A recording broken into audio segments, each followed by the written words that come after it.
All right, it's a rainy Sunday morning. Let's do a podcast.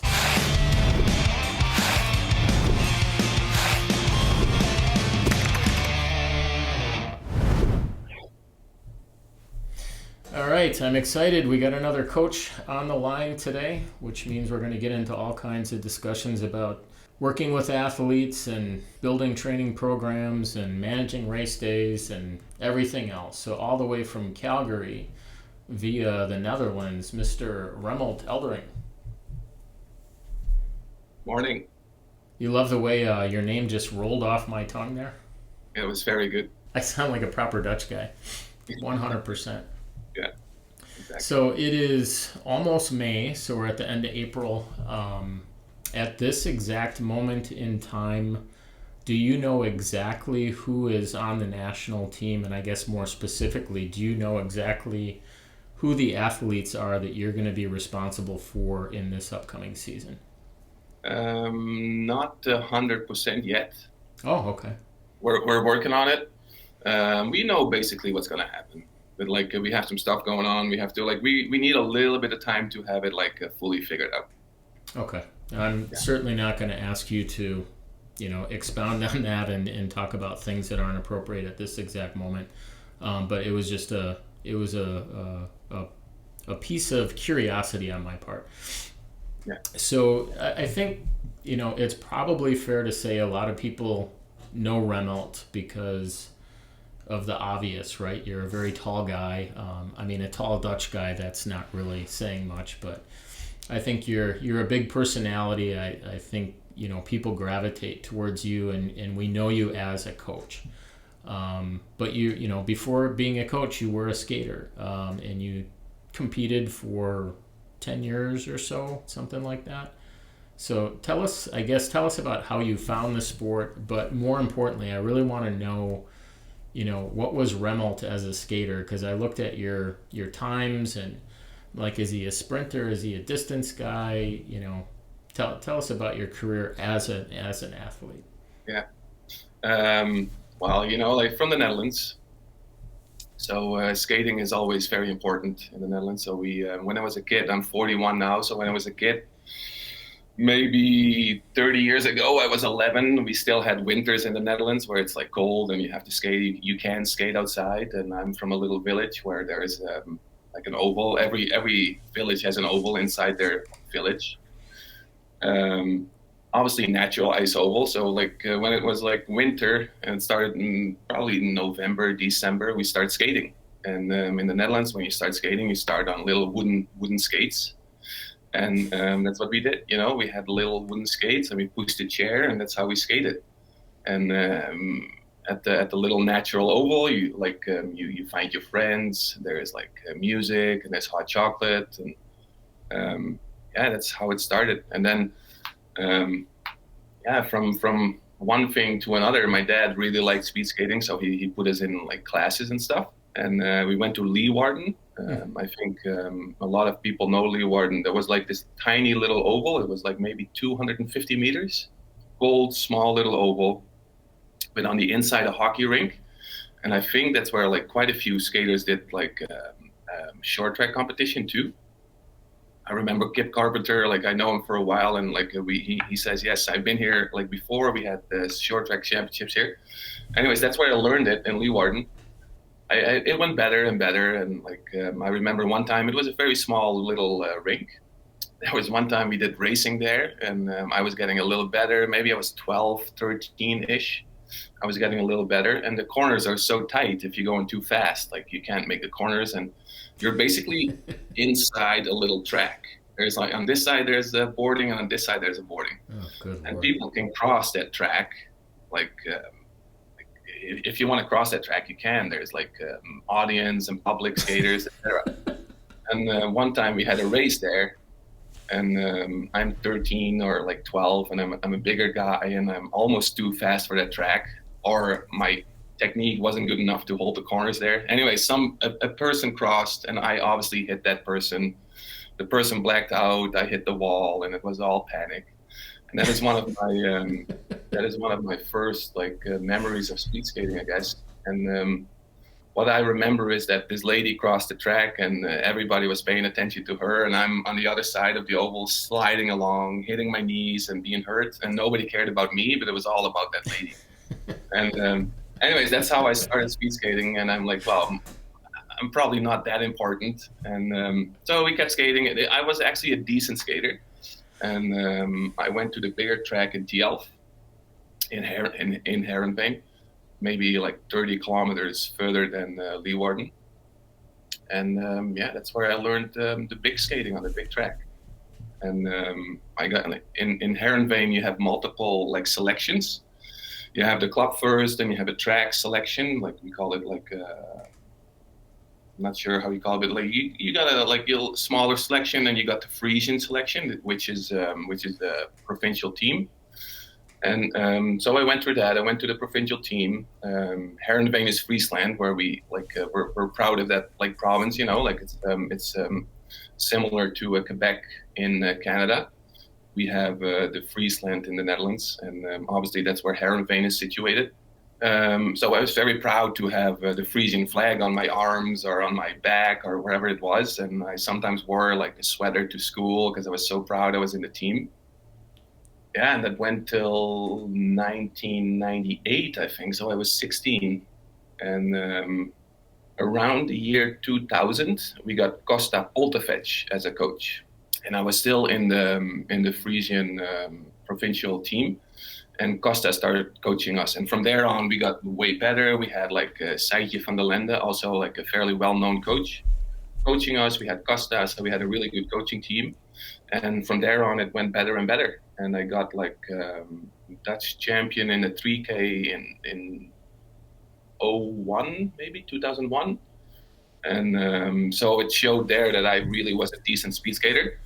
But I was always a little bit, I wasn't like, we had these guys, now you see, we had these guys like Sven Kramer, fully into it, you know, fully focused on speed skating. And I never really had that. I never was like that dialed in that everything was speed skating. I loved it, you know, like it was an amazing sport, and I was actually pretty good at it. But I wasn't that dedicated that I put my whole life aside for speed skating. So I was talented, but not dedicated enough to make it how other guys would make it. So that was in 2001, I think. And then the year after, I got asked to skate for like for a bigger team. We had like in the Netherlands, you have the professional teams, and back then we had Spa Select, DSB. Did we have TVM already? Or maybe we had TVM, DSB. And anyways, I got asked to skate for DSB, including Jan Bos. He was world champion in 1999 in the sprints. So it was a very big team, but that's basically where I started actually learning, yeah, like the pros and cons of speed skating, the coaching, the professional team. We were on training camps a lot. So yeah, that's where it all like really started. And yeah, from there on, I skated 5 more years, I think, and then in '06 I went back to school. Oh, really? So during that time, when you finally made a professional team, when you kind of look back to who you were at that point and what you were thinking, were you bold enough to start thinking about things like World Cups and Olympics and really really big stuff, or were you still trying to figure it out? I was for sure trying to figure it out. Okay. I was a boy. I was a boy for a long time, and I remember this one time, I was just with DSB, and it was like it was amazing because I got these clothes, I got a car, I got like sharpening stuff, I got everything, and I thought it was the best. So we had this training camp one time in the middle of the country. I can't remember where it was, but it was in the middle of the country, and I show up, and you have Stefan Groothuis, you have Remco Oldeheuvel, Tom Prince, and all these guys that were like insanely good, and Jan Bos, and we had this training camp, and we were playing soccer, and we were playing soccer. It was fun. I was an okay soccer player, so I held the ball on my head, and Jan Bos was also playing with the ball on his head, and he was actually really good. and he had the ball on his head, and he kept it like this. I said, you know what, Jan, it would be great if you bend your knees and I can kick that ball off. Yeah, Oh yeah, boy. yeah, yeah, yeah. And I was this boy, like, like maybe 19 or 20 years old, had no idea. So I'm standing there, and Jan Boss has this, like, the ball, it goes like that. And there's, like, big guy, like I'm like 6'7", whatever, how tall I am. So I go, and I say, Jan, bum! And I kick the ball off like this. But I hit him full in his face. I didn't hit the ball, but I hit Jan full in his face. And he knocks down, and like that's my first experience as a professional athlete. I knock out the world championship. So welcome Remmelt to the team. So that's a good metaphor of how my career went from there on. And kicking it with Remmelt. Remmelt. Excuse me? I said kicking it with Remmelt. Yeah, kicking it with Remmelt. So that's basically like how it all went. Like I never really knew that I was that good, or I never really knew what it entailed to like get to a certain point. I just didn't know that, and I slowly figured it out during my life, I guess. But while I was a speed skater, I never really figured it out. So you said you went back to school, so that meant that you had done some schooling before that, and you went and got yourself a degree? Yes, yeah. I did a little bit of school before I went to speed skating, but then I could get like this professional contract, and I'm like, I'm gonna be done with school. I don't want to be in school. I wasn't like the best student. Like I wasn't the best student, I guess. So I was very glad that I could go into speed skating and forget about school. But then the speed skating wasn't getting me anywhere. Like I was in a place where I was a little bit stuck, and I decided to go back to school, stop the speed skating and go back to school. And I didn't like, anyways, yes. So I went back to school, and that was all pretty good. I went back to school, like I was done. I did a communications degree, and I was done in 2011, I think. Okay. It took me still a little while. It took me 5 years to finish it, but like, yeah. But during that time, you started some coaching? During that time, I started coaching these masters, and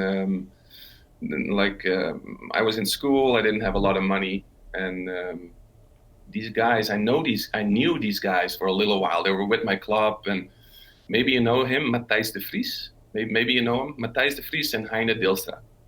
And they were saying, Remmelt, like, we watch you skate, but we kind of want you to coach us. We're like this group of masters, and we would really like that. Sure, I like that too, and we pay you this amount of money, and we want you to be there like 3 times a week. So what do you think? I thought it was a great idea. So we started training a little bit, and it was actually really fun.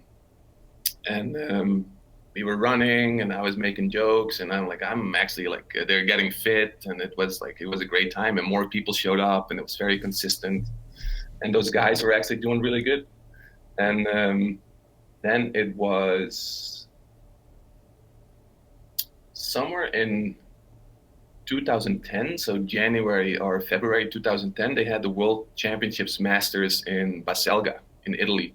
And they said, Remmelt, do you want to come? And I said, I do, but I can't afford it. I have no money. No, we're paying for it. Okay, good. Can I bring my girlfriend too? They said, yeah. Okay, so we go there, and I bring my girlfriend, and it was 2010. I stopped skating in 2006, so I was still skating very well. There was no problem. So I was skating around in Baselga and doing laps, and the masters were following me. And 5 laps in, like a bunch of people went off, and 6 laps in, 7 laps in, and I'm looking behind me, and there's this one guy still skating behind me. I'm like, shit, this guy is still on me, like I better go a little bit faster. So I go a little bit faster, and I go faster again, and eventually I'm done too. Maybe we're in like 12 laps, and I'm tired. I'm like, I'm done, and this guy is still behind me. So I stand up, and we talk. Randy Platt, maybe you know him. Yeah. And he's like, hey, I'm Randy. How you doing? Blah, blah, blah. Like talking. It was very fun. I introduced him to my girlfriend. Then we talked a little bit. anyways, that was done. It was a great experience. And then 2012, I just traveled with my girlfriend. We traveled through Scandinavia in an old motorhome. And we traveled Scandinavia, Sweden, Finland, Lithuania. Anyways, we did a whole tour of like traveling. And after that, we were gonna work. And I had this job when I was in school. I had this job with selling running shoes. And so I was done school, so I was going more into the running shoes, selling them basically full time.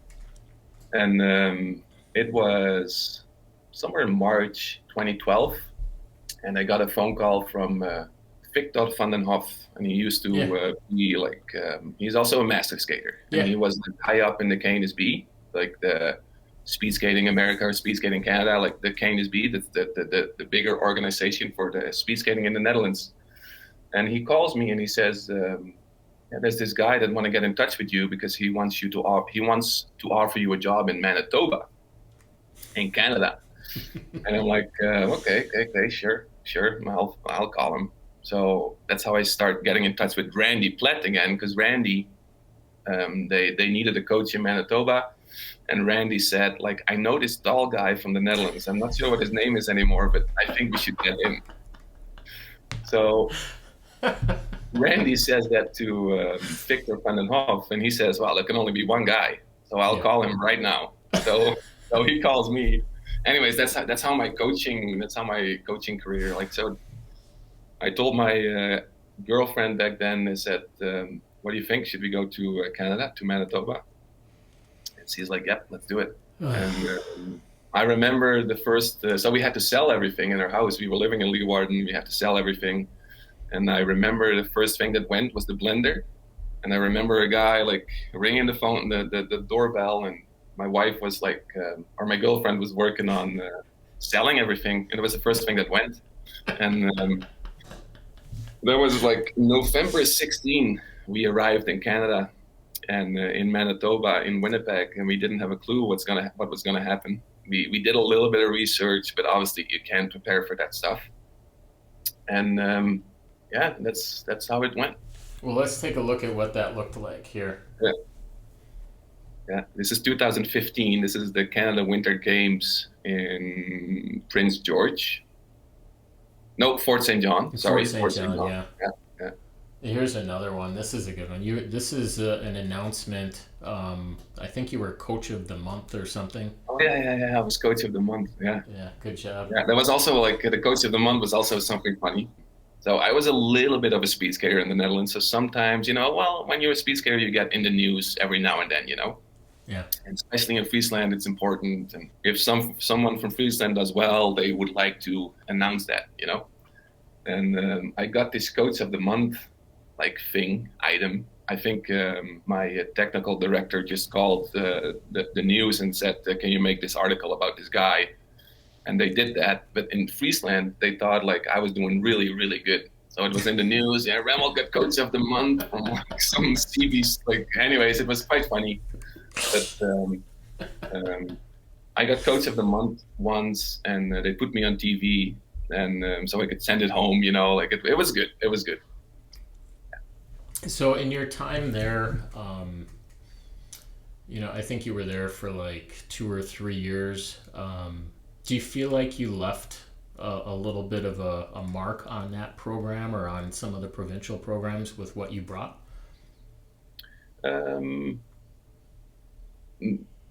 Yeah, a little bit. I think so. There was a little bit of a hype, like I'm a happy guy, I'm a go-getting guy. I like to like cheer up the guys in my team. And we came to Calgary, and so we were a team, and like I thought like when you come to a provincial team, everybody wears the same clothes. Because when I was in the provincial team, I had my Friesland stuff, and I was like so proud of it, Yeah. And I come here, and everybody is in like just random stuff. Like I'm like, what is this? Like I want to feel like a team, Yeah. So I got the gold yellow Manitoba sweater, and it was very ugly. I'm like, that's exactly what we need. We need a very ugly sweater. And I put the initials on their on the sleeve, and we had Manitoba on the back. And so we came to Calgary for a training camp or Can-Am or something like a race. So we came in our golden yellow hoodies, and everybody was wearing them.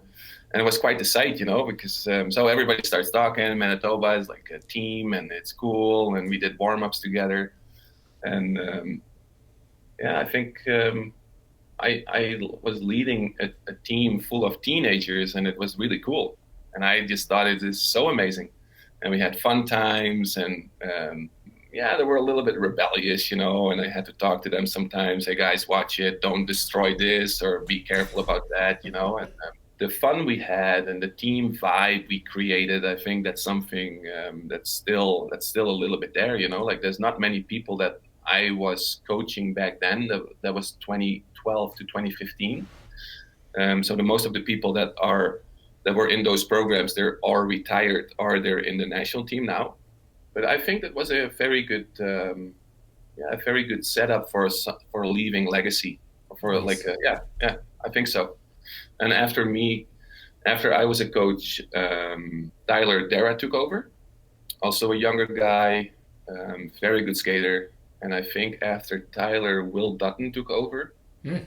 And anyways, we had some nice coaching there, and some athletic figures, some ex-athletes, and they all came to Manitoba, which is quite funny. Manitoba obviously has a huge legacy of good skaters, and I didn't know anything about Manitoba. I didn't know much about Canada. So we came in there like in September when the weather was still good, and I brought my girlfriend, and we were like, this is amazing. And then it was November, and it was still okay, but then it was December, and we're like, let's go, what's going on here? And then we had two of the worst seasons, of the worst winters, I think. In the beginning, I thought this is amazing. It's so cold here. Like, I wish we had this in Friesland so we can have an 11 city tours, the biggest event almost in the Netherlands, let's say. Anyways, we were dreaming along. It was great. People who live in Manitoba a little bit longer think they get annoyed by the cold. But I was just there, and I thought, like, this is amazing. Let's see how we can handle this. So that enthusiasm trickled down a little bit on the athletes too. And eventually we were all skating in minus 35s. And while the parents said, nah, we can't really skate, everybody wanted to skate, Eventually we were just skating without nothing, no shirts. The boys put up their like suits like this, and we were doing a few laps, and there was nothing under, and they turned the suits down again. They didn't wear anything under it. That's how tough they were. And anyways, but that lasted like 2.5 years because it was just too cold. So did Groningen call you, or did you call them? So then it was like 2015, and we just had Canada Winter Games, and Tyson Langelaar won a gold medal in the mass start. A little bit surprising, but like it happened. It was very cool. And people knew that, people heard that in the Netherlands a little bit too, because I was still in touch with them a little bit. And then we had oval finale in March, and I went to oval finale, and there were some Dutch people, and there was an old friend, Erwin ten Hove. I used to skate with him, and we start talking together, and he says, hey Remmelt, why don't you come to Groningen and coach for ice skate? We have this team, we have this one group that still needs a coach. What do you think? And this was in March 2015. And we both, like my wife and I both decided we wanted to go back to the Netherlands. And here we go, there's a job, And we said, yes, let's do it. Let's go back. Let's live in Groningen and let's coach. Let's coach for ice skate. And yeah, that's where that started. Yeah, and you're right back to pretty close to where you were born and grew up. So that's some good timing. So in your time there, aside from Esme and her incredible 2018, was the team full of good skaters? Yeah, I got very lucky. I think I got into a team with so in the Netherlands we had this system of RTCs, so regional training centers. And when I was skating, we only had the provincial teams, but now we had the RTCs that were Yeah, a little bit like higher up, I'd say, a little bit better, a little bit more facilities, a little bit better structure.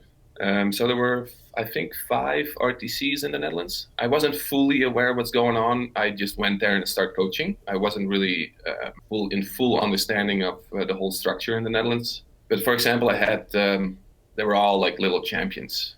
We had the RTC like in Groningen. It was working together with ice skate, and all the good juniors wanted to skate with that team. And Erwin ten Hove, he was the founder of the ice skate. He did so much work that he had the best setup for like a lot of people.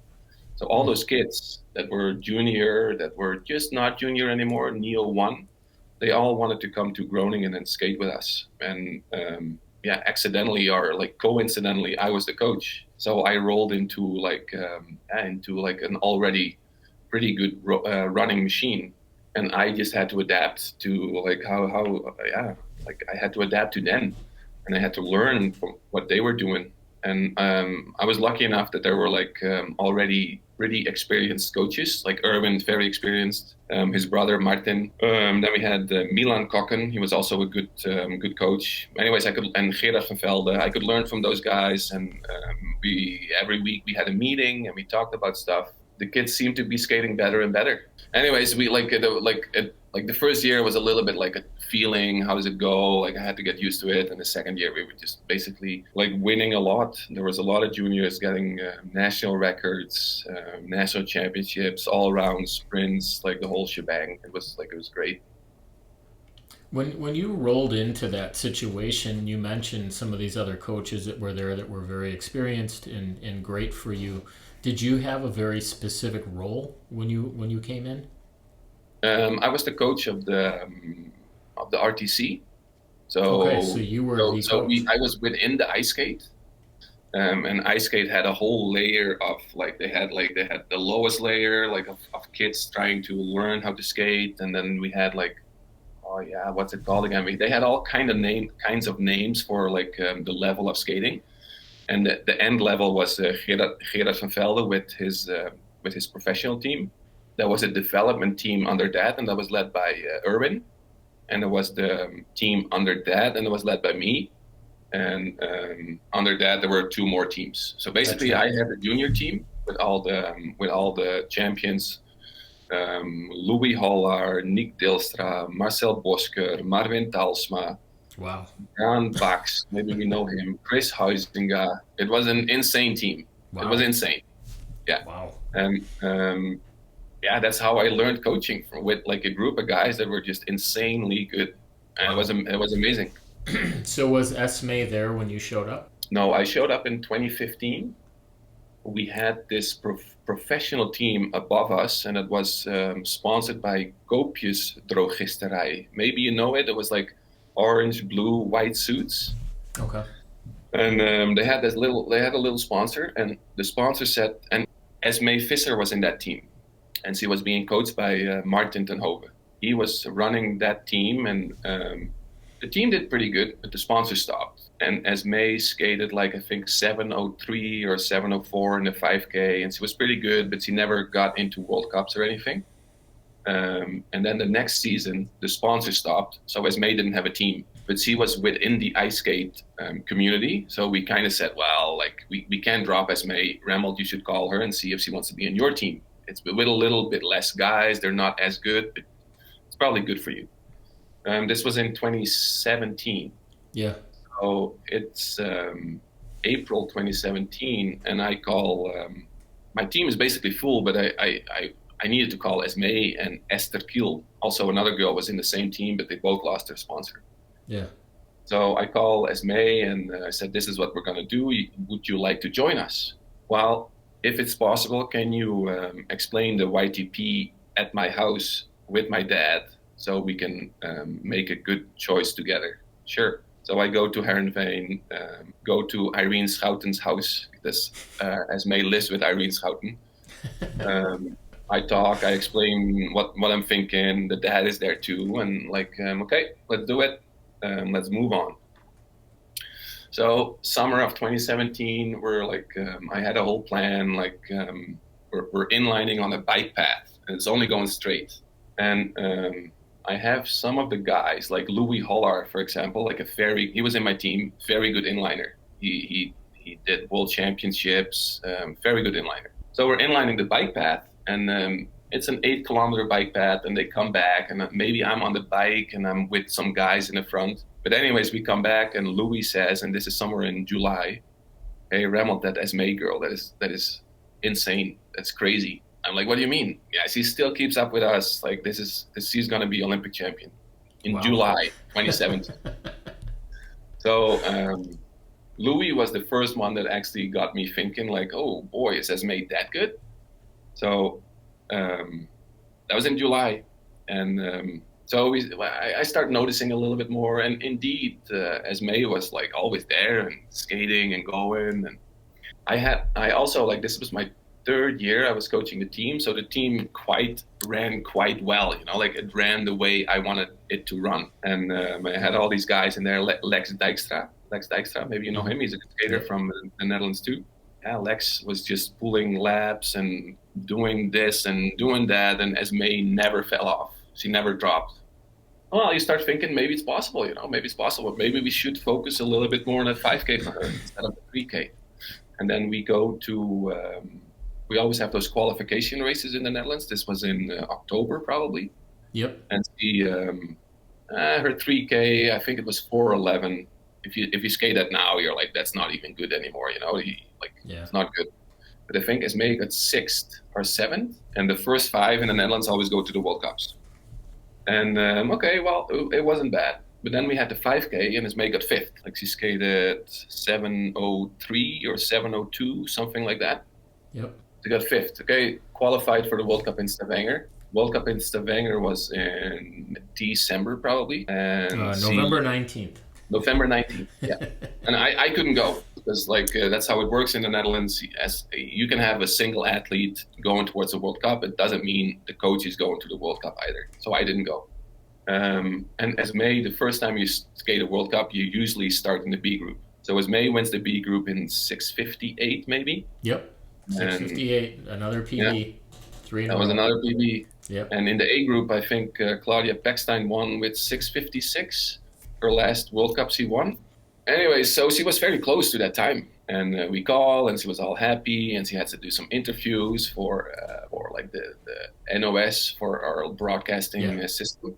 Now it's like, oh boy, that's amazing, best Dutch girl, maybe she can qualify for the Olympics. So Olympic qualifications, possibly. And in my head, I'd never even went there. I never even went I can go to the Olympics as well, I'm the coach, maybe I can go to the Olympics as well. But Olympic qualification tournament hits, and I got so nervous because it sank in, maybe I'll go to the Olympics too. That's insane. So I knew that I was getting very nervous, so I better calm down, Esme can't see that I'm nervous because we never talked about this before. We didn't know where this could end up. Anyways, it was, in the meantime, I had other girls training with me too. Anouk van der Weijden was also training with us. And she was the first girl that skated the 5K on that Olympic qualification tournament. And it was enormously busy in Tialf. It was full, it was sold out. And Anouk skates first, and she skates 6:56. And it was a really good time back then. And it was a PB for Anouk, and I'm like, oh boy, 6:56. Esme had never skated that, it's very quick. Her PB was from Stavanger. First race done, Esme was in race 6. And after the first race, I go to Esme. I said, Esme, we talked about this, but you need to go a half a second per lap faster. Otherwise, you won't make it. And Esme's like, okay, let's do it. So she goes to the start, and she just does it. And she skates, and I was so nervous, and I was yelling and screaming, and she even told me, Remmelt, did you have to go that crazy on the backstretch? I was hyping up the people in the stands, and maybe a little bit too much. And I took that because at the Olympics I was way calmer and I wasn't as hyped. But anyways, Esme got second, and she skated a 6:56.3, and I think Anouk skated 6:56.1. So she was a little bit behind, but she got second, which means you're going to the Olympics. Yeah. let's take a look at how that race went.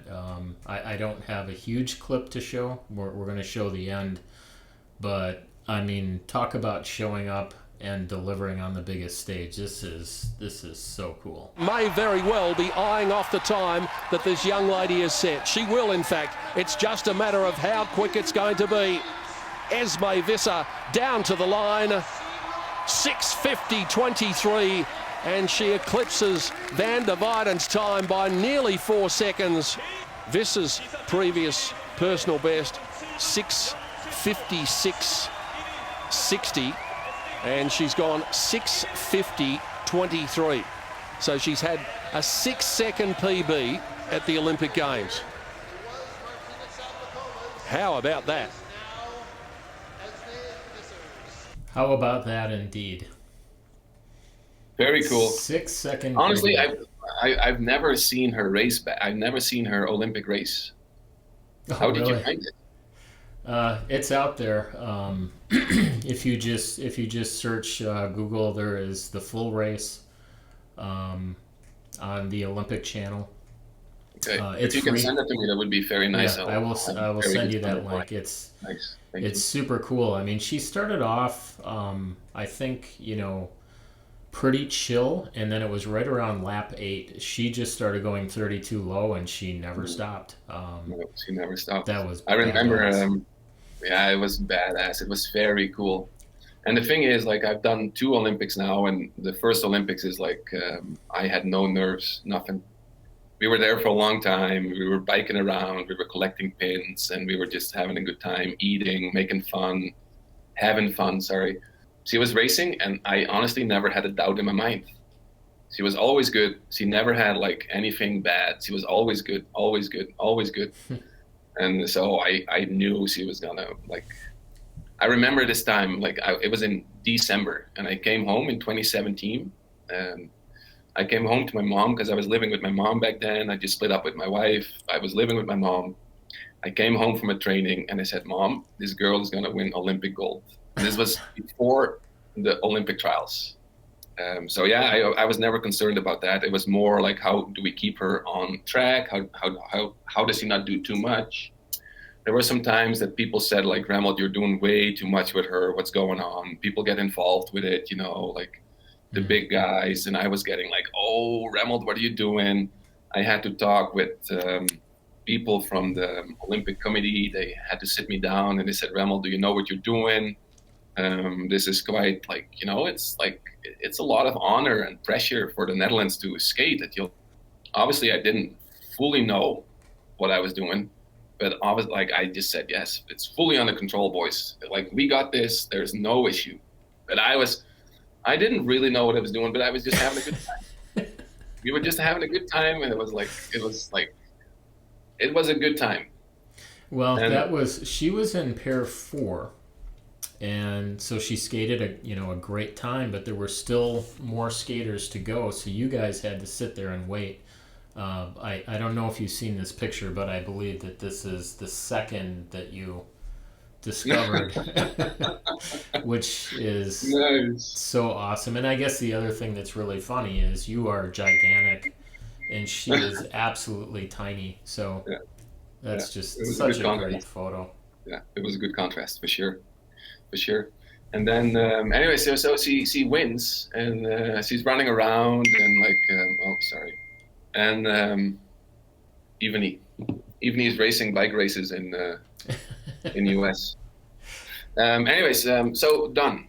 She wins, and first phone call of the Prime Minister and the King and Queen are there, and I put her on my shoulders. We walk around, and pictures all over, and then that night, she has the medal ceremony, and we have to go to the Holland Heineken house, which is also I've never been to the Olympics. It's all new. Like, I didn't have a clue, but I knew it was going to be very fun when you win a gold medal.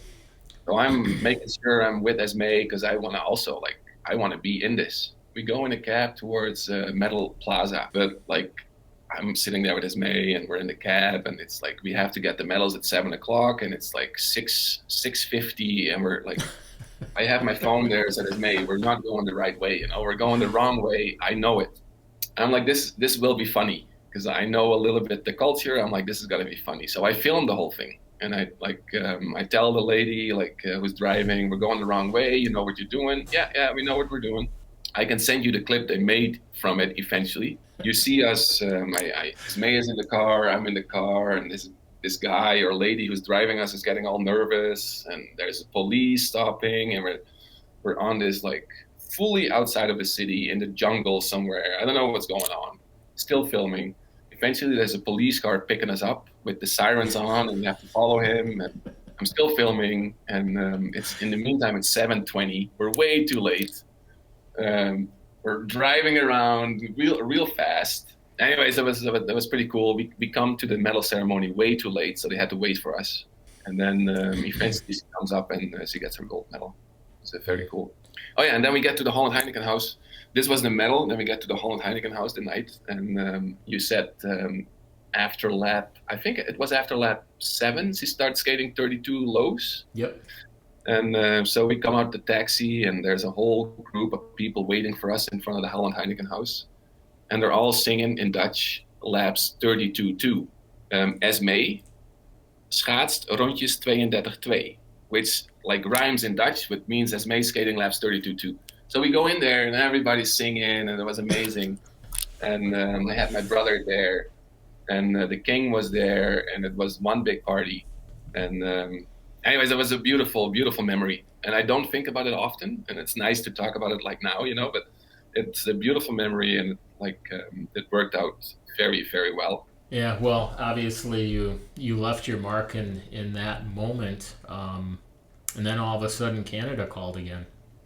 Yeah, and then I was, this was in March, I'm in Salt Lake City with the World Junior Championships, because I was still the RTC coach, I still had all these juniors in my team, and we're going to the World Championships in Salt Lake, and we sit in the Red Lion, which is not it's not open anymore, I guess. But anyways, we sit there, and I get a text from Sean Holman, Speedskating Canada, and it was March 8th, and from there on, I was single. I was living with my mom. I was alone. I just had an Olympic gold medal with Esmee. There was no better way of closing this chapter than to go somewhere else.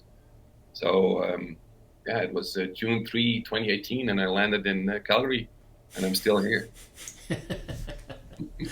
Well, you mentioned that when you rolled into Groningen, you rolled into a great, and you had great support around you, and obviously you learned a lot and you brought a lot to the table. But going to the Canadian national team at the time that you did, and from the beginning, when you showed up, were you really that middle long distance with the female team? Has that been your role the entire time?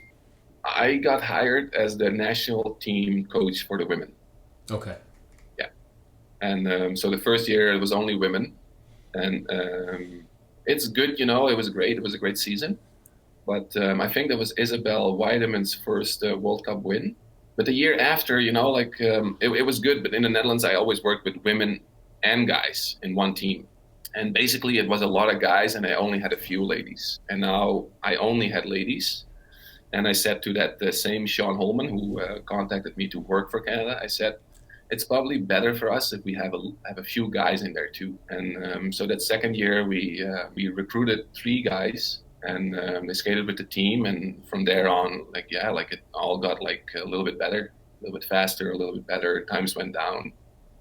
We did better in the team pursuit. Yeah, that was a good season. I think that's where even he won 5 World Cups in a row. Yeah. That was an incredible season.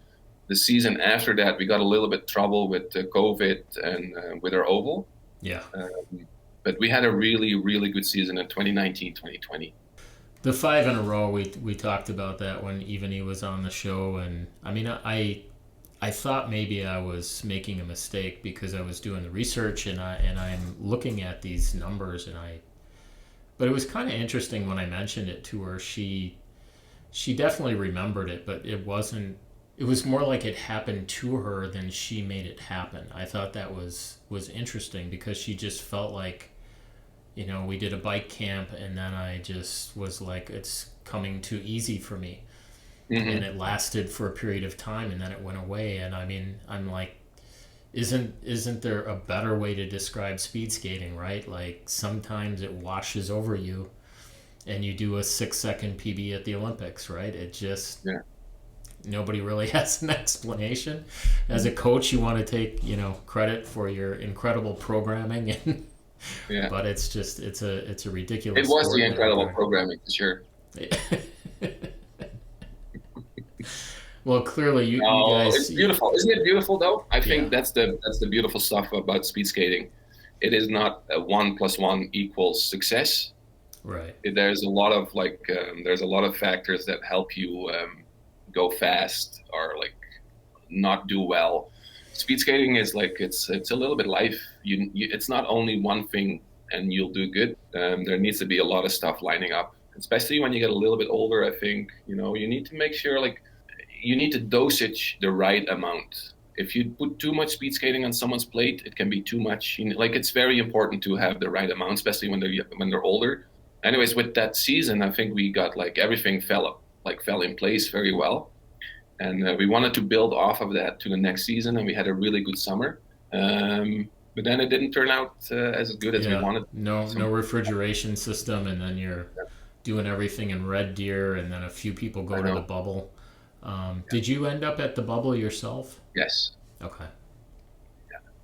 Yeah, what a weird experience. That was strange, but also it's actually, when you look back to the whole COVID thing, we had to change a lot. Everybody, obviously, but we also missed our refrigeration system. We couldn't skate in Calgary, and then we were actually very happy we could go to the bubble because we could finally skate again. Yeah. So if it was COVID or not, we could finally skate, and that was with some PPE, with some protection and stuff. But in the end, we handled that very well. But we were more excited that we could skate than intimidated by COVID. Yeah, we move on, but because we were fairly strict in what we could do and what we couldn't do, and we were resilient in that too. But then the Olympics came in 2022. We were not fully used to it, but we were used to a fairly tight regime, and we could handle it. And that's also how we could perform fairly good, I think. Yeah, if you just give yourself a moment once in a while, and you're kind of thinking about, your coaching career and how you've left a mark on things. When you think about the 22 games, I mean, for sure it was bizarre because you didn't have fans, but how do you feel about the 22 games? Oh, I've been to 2 Olympics now, and both times my relationship broke up in December. So both times I was like, oh man, is this necessary? So now again, 2021, my relationship was over in December. And then in February, I had to go to the games. And so I was a little bit sad, but I could still work. Obviously, I could still focus on my job, and the whole nerves and anxiety around the games and around COVID was just a little bit less for me, because I had I'm just doing this. I was typing away my the things that I needed, my visas and my testing stuff. So we come to the games, and we were all fairly prepared for it. We got talked into it. It's not going to be a great experience. Everything is really, really strict. We kind of had that, at least I had that in the back of my mind. And we go in there. We go to the airport in Beijing, wherever we landed, and there's these workers in hazmat suits, full hazmat. They have their wrist taped, and they have gloves on, and this is taped up, and everything is taped down, and they're fully protected. And we're like, oh my God, this is how it's gonna look like. That's horrible. But that is how it was looking like. Everybody was wearing hazmat suits, and it was quite strange. Yeah. But in the end, it was still a good games. I still did we couldn't go out. We couldn't go anywhere for food or drink, so we were always in the same stadium. Same bubble. But in the end, it was a good time. It was a good time. Well, I mentioned this to Maddie when she was on, and I mean, I'm sure you have a hand in this, but I mean, I just think when I look at the Canadian team, it just it's just a great culture of people that really enjoy the journey, right? On and off the ice. So I kind of feel like if anybody was going to make do under those circumstances, it would be the Canadians. And I think TikTok proved that. Yeah, yeah. And sometimes, sometimes the journey is nicer than the prey eventually, The journey is very, very important. And I just had a conversation with someone, I can't remember who it was, but he says, I don't like the journey. I like to be in it, right in it, which is also nice, to be right in it. But the journey going up to something makes the reward so much sweeter, I think. I couldn't agree more. But it takes guts. Because it takes guts and patience, and it's hard to put that much into something to then, speed skating is such a difficult sport, because once you arrive at the starting line, there's nobody to pass the ball to. You can't play defense. You're vulnerable at the start line. You're extremely very vulnerable, right? So, and now this is the referendum on all that time that you spent, and if you let that get to you, it will eat you inside out. And we talk about that on this channel endlessly. I mean, everybody that I talk to has struggled with that from time to time. So, but it brings me a question. So you were a competitor, and you were at a high level. When you think about a race day like Friday and it's Tuesday, and you're starting to get some nerves, is it different as a coach than a competitor? Is it more? Is it less? More? No, it's different as a coach. Okay. Like as an athlete, I was always like, how do I feel? Like I was biking. I remember I was biking to school, and I'm like, do my legs feel the same as they feel yesterday? Like how like, and I like. Anyways, you're always like doubting your capacity as an athlete, which is not a bad thing. I think that comes with the job.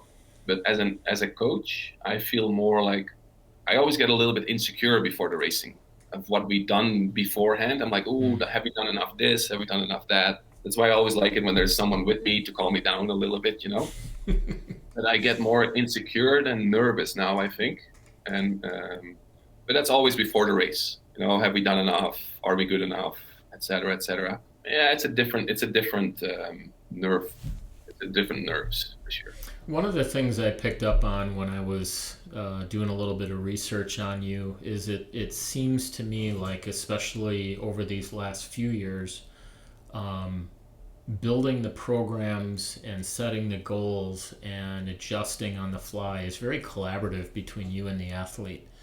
And because of that, I feel like, when Izzy goes to the line in a World Cup 5K, you two have authored, how you got there. It's not Remmelt laid out this program and Izzy's like not sure about it, but she's going to maliciously comply and go skate anyway. I mean, I think there's a collaboration there, and I don't think that exists with every coach. Is that something very intentional on your part? Yeah, for sure. Of course, I like to, I want to know what the athlete thinks, I want to know, how, if we have a certain program, I want to know how they respond, not only physically, but what are they saying about it, what comes out of their mouth when they're actually trying to explain to me how they feel or how they do. And I like to drink coffee with an athlete because you sit down, you're not at the oval, you're somewhere else, and you actually start talking about stuff. And it's just like you and me now, how can the athlete talk as much as possible, and how can I slowly get them to the point I think is best for them? But we have to do that together. But there's obviously there's a little bit of manipulation. There's a little bit of doing what you think is best, doing what I think is best, and eventually come together. But it's a process, and it takes a little bit of time to get to that. Some people go quicker than the other, but it takes a little bit of time to both understand what we're trying to do. Yeah, well, I still think that I think the fact that you're willing to invest that time and continue that amount of communication and changing on the fly, I mean, at some point it's probably somewhat exhausting. I mean, it would be easier to just sit down in the beginning, think about the athlete, write the program, and ask them to execute it. And that's the end of it. But Mhm. I think it seems to me like I mentioned this to you a couple times before we decided to do this shoot. But, when I saw you at Can-Am, obviously you caught my eye because you're gigantic. But I am a very observant person, and I watched and I observed you, and I looked at how the athletes responded to you, and I could see that there was a very sincere connection there, and I can see that you care about what you're doing. And I think at times maybe that it probably does become overwhelming and exhausting for you. But I also think you're a guy that likes to maybe disconnect from the sport when you can. So it isn't always speed skating 100% of the time. So how do you disconnect from the sport when it's appropriate? Yeah, good question. Like speed skating has been my life, like since I've been, say, at 15. Maybe earlier. We were always watching speed skating on TV, so we are really like raised with speed skating in us, in me, and so speed skating is a part of my life, whether I like it or not. It is like it's my job, it's my passion, it's what I do. So how can I not go crazy with thinking about speed skating every time, all the time? So like I go fishing, I go biking, I go work out. I went to a run club on Tuesday for the first time in my life, which is like, like it's something. Um, I do some painting, I do some drawing, I do some writing. I do stuff that keeps me mentally sane and physically healthy. So Yeah. what's a run club? A run club, that's where you go down to a beer brewery and there's some people that want to go run and drink after. And so we go run for 5 or 6 kilometers and we then have a beer after. And this time there was quite a few people, but we run, we pretend to do something active, and then after that we just have a few beers. Nice. Yeah. So when you go into an environment like that, I assume you're not with any speed skating people.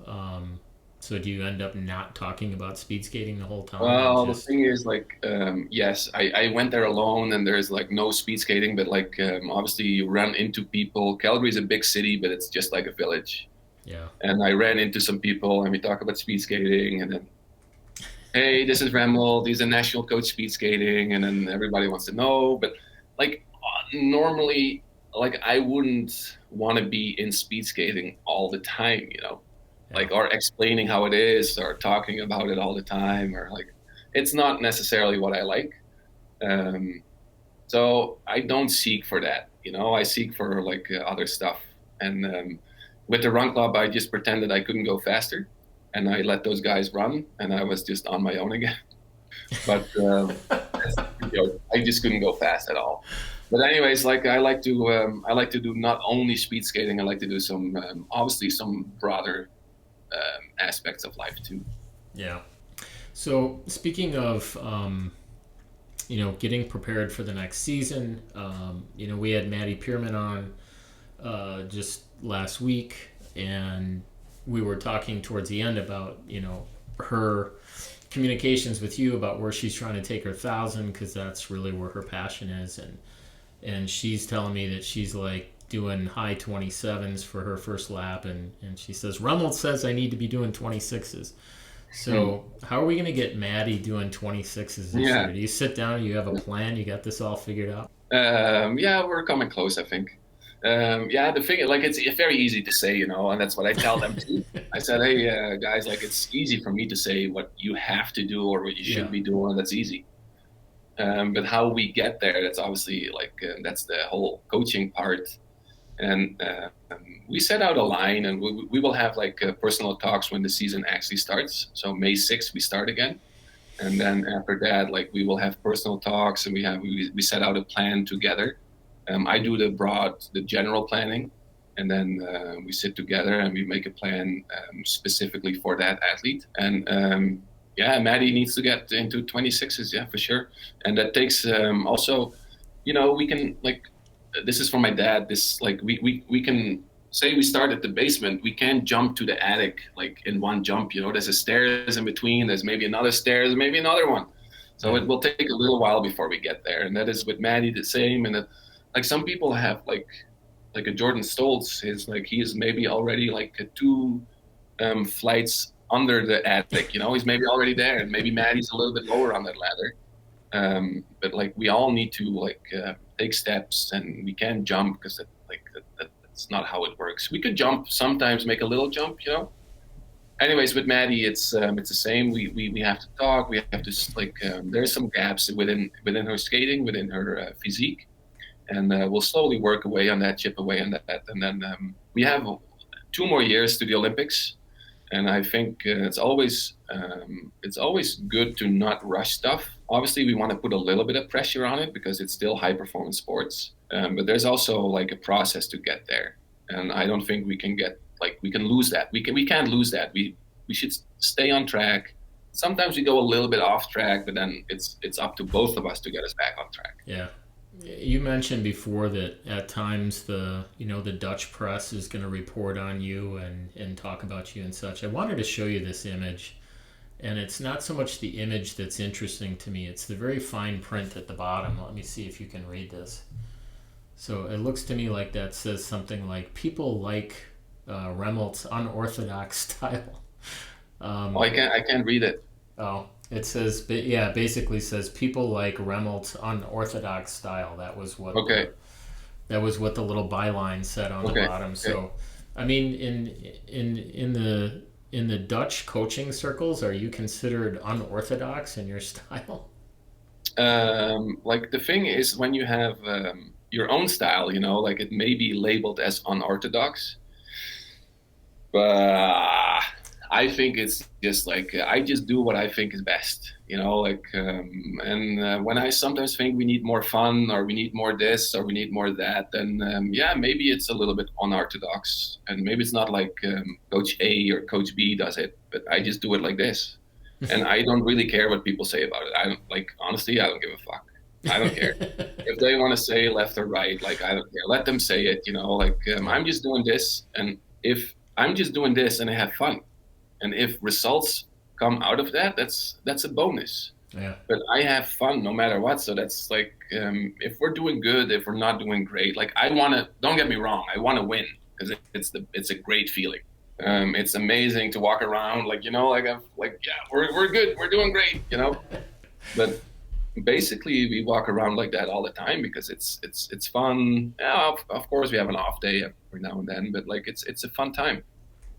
One of the things that I think is great for you with the culture that you've built with your athletes is you get opportunities like this to win a Coach of the Year. But I look at that crew in that picture, and I know most of them, fairly well. I think they're all individually, incredible athletes with all of their own, struggles and strengths, and it's got to be so much fun to get into this every day and be able to work with them both individually but then also like with team pursuit.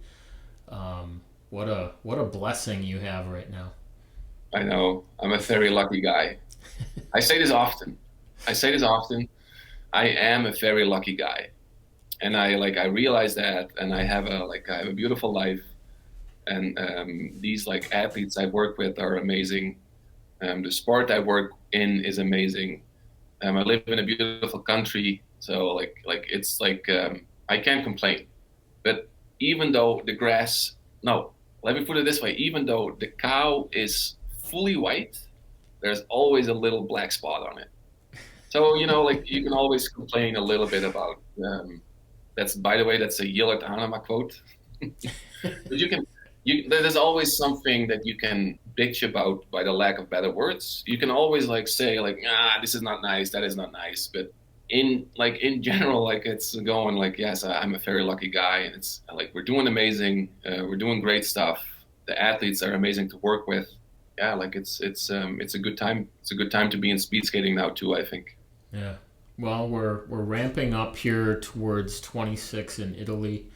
Lots of times I'll have people on the show, and if they're, maybe in their late 20s or early 30s, we talk about 26, and maybe that's the last time, and then they're going to, move into something else. But as a coach, I mean, theoretically, if you're having success, you're enjoying yourself, you're engaged with the athletes, you like where you live, maybe you could do it a long time. Do you spend any time thinking about how long you're going to be in the sport?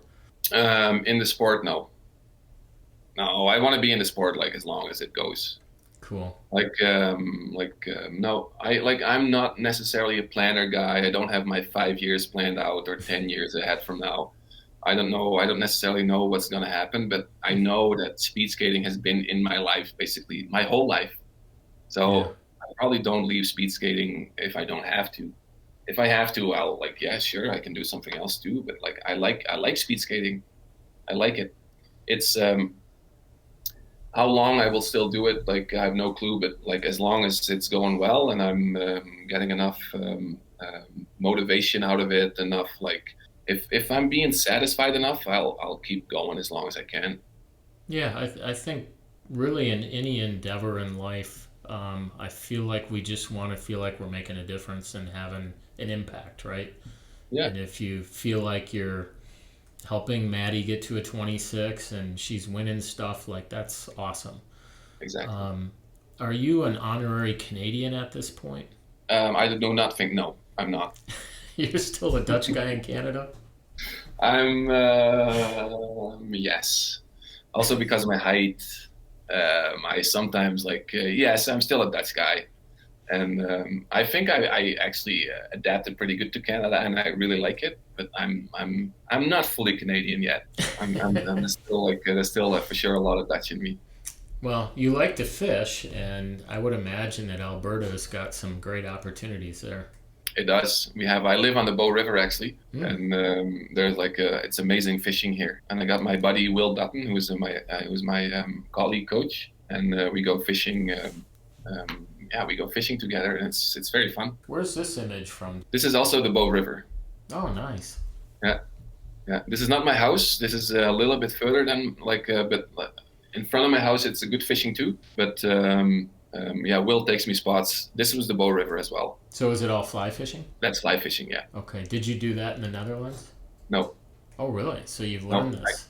I learned it here. There's one of my old master skaters, Heine Deelstra. He got me into coaching. He comes here every summer around July, August, and then he really likes to fly fish. I use his rod every now and then, but then last year he brought my own rod. He gave it to me as a gift, and now I have my own fly fishing rod, and I can fly fish as much as I want. Do you ever get it all backlashed up and snagged? Oh yeah, of course. Don't worry. Stand up, pull it. I'll go out a day fishing, and I'll probably I'm actually fishing for 3 hours because the rest I'm on the side. Yeah. Do you think you'll ever go back to the Netherlands to coach, or aren't you even thinking about? I thought about it. I would like that too. If anything, I like this is great, but it's always good, I think, for coaches to also. There will be athletes will go for a while, they will go for 10 years probably, but I think it's good for an athlete to get a different coaching strategy, and that's the same with me, if I'm with these athletes always, it's probably not the best for both of us. So eventually I would say yeah, I would like to go back to the Netherlands or go somewhere else for another coaching job. Yes. Gotcha. I think it's good for both sides. Yeah, understood. Well, this has been an awesome journey. I'm really glad that I reached out to you. I wasn't entirely sure where we would go with this, but it's been a lot of fun. There's definitely some surprises in there. I did not see Randy Plett being the cornerstone of why you ended up in Manitoba. Yeah. That is really funny. Yeah, that's great stuff. Well, I wish you an incredible season and a great run up to 26. We'll definitely keep our eyes open on the Canadian team. I think you've had a great impact, and I think they're going in an excellent direction. So, Calgary World Singles last year was fantastic. I mean, it was just wearing out the Canadian national anthem was probably a good thing for you guys. Yeah. Yeah, it was very good for us too. In house, in our own house, Yeah. It's nice to get a little bit of, and the oval was full of people. I think it was more people than with the Olympics even. So yeah, it was an amazing event for us. Yeah, it's an incredible building, and you got great track announcers, and it just there was so much energy. You guys really brought it.